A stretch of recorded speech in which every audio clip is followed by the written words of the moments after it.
22 minutes ago, the Avalanche send out a press release. And after all of the rumors, questions, whether or not Brock Nelson would have just been a 19-game trial period, 19 games of the regular season, and the 7-game series against the Dallas Stars, we find out 22 minutes ago that the Avs have signed their second-line center to a 3-year extension worth $7.5 million on an average annual basis. And for the first time, now we thought this with Casey Middlestad as well, but for the first time since Nazem Kadri was in the fold in 2022 and the Avs won a cup, second-line center is locked down. I'm excited about this, Raj. I am. And I know that the playoffs weren't kind to Brock Nelson. Brock Nelson didn't look like a dude that had been in the postseason a whole lot in his career. And guess what? He hadn't. He'd been on the island. The New York Islanders, a franchise that just doesn't like to make the postseason. Brock Nelson's a physical force. He's different. He's exactly what I think this franchise needs going forward. Was he exactly what they needed to win a cup this past year? No. But there's a process of assimilation. And one thing that I know that Brock Nelson is going to give you, he's going to give you physicality. He's going to give you experience as the 2C. And I think this is the exact right move. And I love the fact that this move is south of $8 million annually. I didn't think it was ever going to get to 8. So let's look into the numbers, and we're going to tell you how this impacts the Avalanche, how it impacts the actual roster right now, how it impacts players that are currently under term with the Avs. Also, Connor McGahee's going to join us in 15 minutes to talk about this signing, as well as preview what is the first game of the Stanley Cup Final tonight, 6 p.m. right here on Altitude Sports Radio 92.5, thanks to Mountain Hyundai. The Oilers and the Panthers starting at 6 p.m. Again, you can listen to every single Stanley Cup Final game right here on 92.5 and worldwide on the Altitude Sports Radio mobile app. 3 years, $7.5 million. It's about a $500,000 average annual basis overpay. His agreed upon market value, if you look at all the nerds and the data analytics crunchers that try and project these types of deals, it was around 7.1 million. So that is the tax to make sure that he doesn't get to free agency, so that you don't allow teams like Minnesota to swoop in, or Chicago or Utah, Carolina, teams that have all of this cap space. That's the $500,000 tax that you just spent. So it is a little bit of an overpay. You can be upset about that because, well, the Avs they're in a cap crunch. We knew that going in. Gabe Landeskog coming back and making $7 million a year, that muddies the waters a little bit. 3-year term at a 33-year-old player is everything. I thought that it was going to be term that was going to get you Brock Nelson, not an overpay. I thought you were going to have to give him a 4th year, maybe even a 5th year, get him into that age 38 season when you go, I don't even know if this guy's going to be in the league at this point. 3 years is everything to me. I think you guarantee that you get the Brock Nelson that you saw during the regular season for 3 years. Now, the big question is going to be, well, we don't care about regular season. What are you going to do for us in the postseason? He didn't score.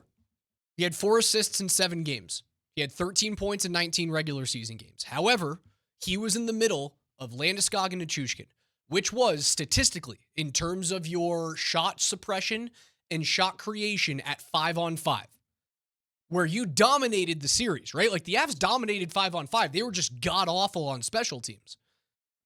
That line was one of the main reasons why you dominated 5-on-5. They were far and away your best forward line at even strength, and he's in the middle of it. So while you don't get the goals, and the Avs are in this situation where it is, you win a championship or it feels like everything is a failure. That's totally understood. If you want to peel back the onion a little bit, Nelson and that line were better than what the results told you. I like the signing. The only negative to the signing is what Brock Nelson's done in his career in the postseason. And when you look at the slash line from his career, which is a 9-year NHL career, 8 years with the Islanders, he ended up having 27 games that he played with on the island. No, he played 78 playoff games with the Islanders. Oh, that is 27 okay. goals. 78. Yep, exactly. So he has been a 50 point postseason performer in 78 appearances. So he is south of 1 point per appearance. Not exactly what you want. But he's also a player that I think fits in well with exactly what the Avalanche need in their second line. Physicality. Established 2C. They're hard to find, Raj. They are hard to find. I understand that everyone's like enamored with the point per game thing. We do realize that second line centers aren't point per game players, Correct. right? We do understand that. His 52 points in 82 playoff games comes out to 0.634 points per game. He's actually at 54, isn't he? So 50 with the Island and then 4 with Colorado is what I see. Sure, 54. So that's even better. It's going to make my point even better. I appreciate that. 54 points. He is at 0.66 points per game when he's in the playoffs. You know what his regular season average is? About the same. 0.64. Yeah, less. Brock Nelson in the playoffs is who you get as Brock Nelson in the regular season. It's not like he just vastly underperformed. He just didn't score. And if he scores a goal, maybe you win the series, right? So what this does is it ensures that giving up Callum Ritchie and a first-round draft pick, now the third round does not go over to the Island because the Avs didn't advance far enough in the postseason. I think that condition was the Avs had to win a Stanley Cup for the Islanders to get that pick. Now it's just a first in Callum Ritchie. It now ensures that you get something back for that. Will Callum be Brock Nelson? Who knows? I think the projection for Callum Ritchie was second-line center. And that's what you're paying for right now. Now you have to get 0.65 points per game out of him, both in the regular season and postseason, over the next 3 years to make this thing worth it. Where was Callum Ritchie in his development? How far away was he? He'll play next year. Would he have been a 2C in the 25-26 season? It would have been a stretch. That you felt good enough about at that point in time? I would not have felt awesome about it. Not going in. I would have felt really good about the future of Callum Ritchie, but dude, it's so hard to play center in this league, let alone top 6 center on a Stanley Cup aspirational team. Yeah. Like, I would have felt good about the future, but those things aren't guaranteed. The Callum Ritchie, I felt great about Tyson Jost too. The Callum Ritchie experience was behind where, say, Christian Brown was with regards to him being thrust into a starting role. Likely, yes. You never know, but likely, yes. And I think the most Nuggets fans, most Nuggets observers would say that Christian Brown was trending towards being ready to be a starter. Callum Ritchie's still a young player. Brock Nelson is not a young player. Brock Nelson is an established player. Yeah. He's a physical player. You know what you're getting with Brock Nelson. And this is, tell me what you think about this, man, but the more and more I think about it, I think that you can really establish a certain level of identity with that second line. And I think it's not the Triple H line, which is WWE. It's not the Triple X line, which is adult film industry. The Triple N line. Why not go Nelson, Necas, Nichushkin? And you put Gabe up on the first line Amen. with McKinnon and Lehkonen. Yes. But Lehkonen, you'd have to play one of those guys on their offhand. Okay. I like it. I mean, I prefer to have guys on their strong hands. I always do. Do you like the Triple N line though? Everybody's pretty big, pretty large, pretty big group of yeah, of but dudes. only one of those guys, Nelson, Nichushkin, Necas, really plays heavy. Like Nelson is physical. He's not heavy. No, Val is. Necas is large. He is not physical. He's tall and he's fast. Nichushkin's heavy. When he wants it, it's like he's not going to be Tom Wilson out there, but he can play heavy and he can play big. I don't hate it. Nichushkin would then slot over to his strong side on the left side. Necas moves down to the right wing.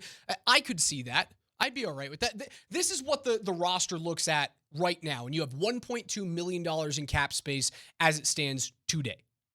Your first line would be McKinnon, Necas, Lehkonen. As it stands. As it stands, right? Not changing things up. Second line, Nelson, Nichushkin, Landeskog. Third line, Coyle, O'Connor, Wood. Fourth line, Coyle, Colton, Wood. And your fourth line is O'Connor, Drury, Kelly, like it was in the postseason. Your defense is Taves and Makar, Girard and Manson, Middleton and Malinsky. So it falls off precipitously at your back pairing, and then your goaltenders. That's assuming Lindgren's long gone. Assuming Lindgren is gone. the way that I see this panning out for the Avs is you're going to see at least one player making $2.5 million or more traded away from this team. And that means it's either Ross Colton, Miles Wood, Charlie Coyle, Josh Manson, or Sam Girard. There are 5 players that I see at least one of them being traded. Of those 5, rank those 5 for Alex Reinemi in terms of